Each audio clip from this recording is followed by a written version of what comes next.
You run a multi-million-dollar cobalt refinery, selling refined cobalt to firms like Tesla, Apple, Samsung, and Microsoft. Your company is in charge of meeting the world's constant demand for the newest technology. Without you, none of these new gadgets would exist. You see, 15, 20, 25 years ago, cobalt mines were not in a good place.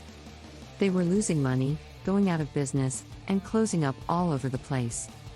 People had known about lithium-ion batteries for years, the rechargeable batteries used in electronics today, but back then, phones and desktop computers still had to be plugged in. There was no real demand for these batteries, but then came the invention of the iPad, smartwatches, and electric vehicles. Since the 1990s, demand for cobalt has skyrocketed. Music, in 2011, a pound of cobalt cost about 18. Today, that same pound of cobalt costs about 32, and it is not slowing down. Everyone suddenly had to have cell phones and laptops, and at the center of it all was cobalt. Every new laptop and cell phone had cobalt in its batteries. Without it, the battery wouldn't last that long or it could even catch on fire. You could go buy cobalt directly from legitimate international mining companies in the Congo, which would be the more moral and legal thing to do, but it wouldn't make you the most profit because these companies charge standard prices for their cobalt and don't give you any room for negotiation. As is the case with other corrupt African nations, this has given you an opportunity like no other. Regular Congolese workers who lack safety equipment and health insurance mine the mine.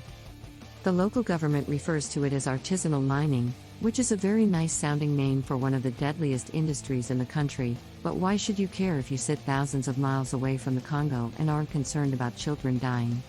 That's right, I'm talking about child labor, the cheapest, easiest way to buy cobalt for the lowest prices possible.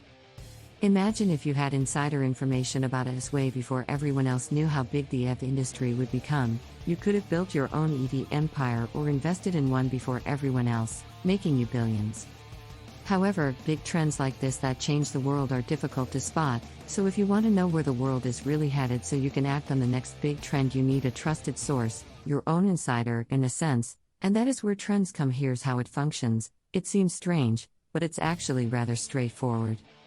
You will have the ability to put the best business ideas into action while working with a like-minded community of over 16,000 members who are all rooting for your success. You never know which one of those 16,000 people could be your next business partner or big investor. Trends team of expert analysts sift through thousands of market trends and business ideas, vet them, and then forward the best ones right into your inbox every single week. Take Narek as an example.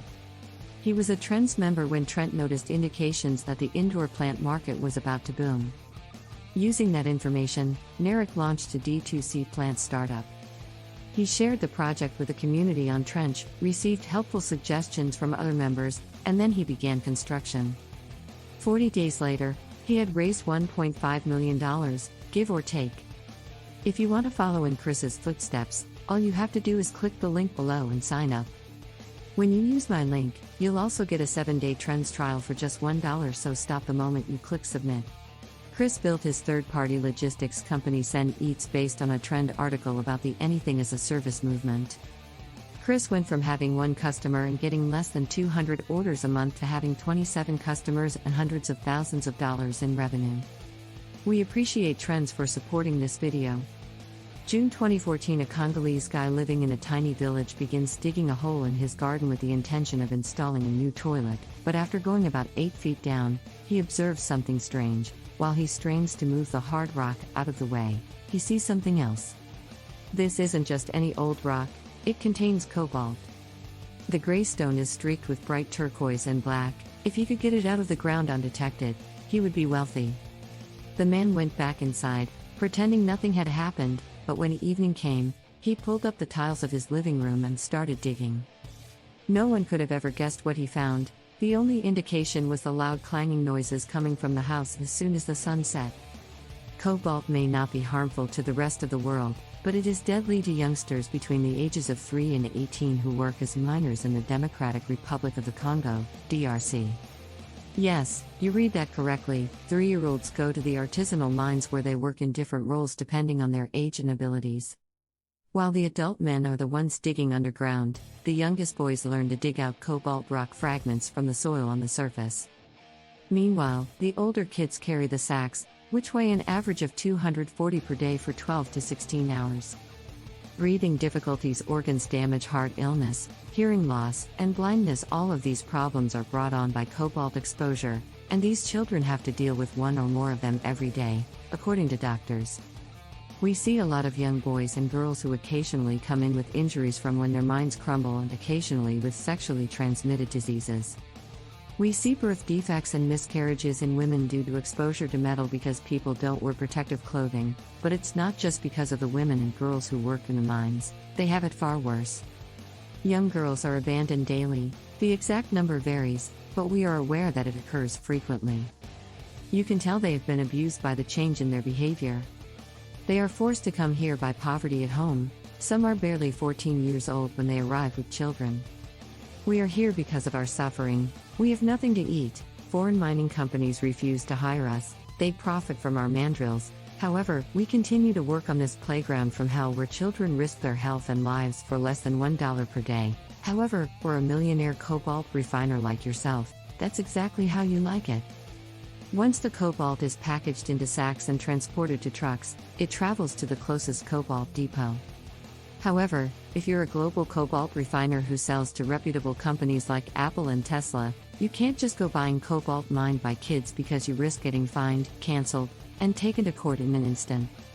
As a result, in order to obtain all of that cheap cobalt, you need a little bit of plausibility.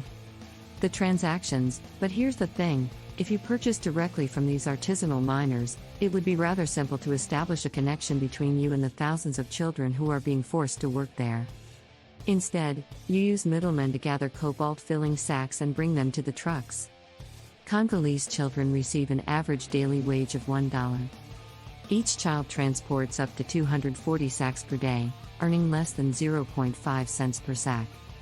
Since each sack weighs 40 kilos, this translates to a daily wage of less than 25 cents per ton.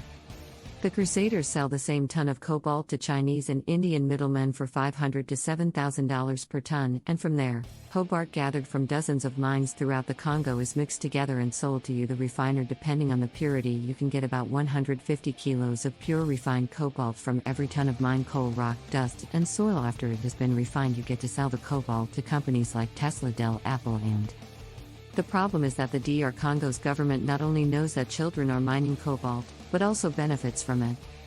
When artisanal cobalt mining becomes such a lucrative business for the government, why would anyone put a stop to it? The best part is that as a cobalt refiner you get to sell to whomever you want, and that everyone from government officials to security agencies who control access to mining sites make money from artisanal mining. If Crusaders want to mine, they have to pay off soldiers and officials. If middlemen want to move their product, they have to bribe the cops.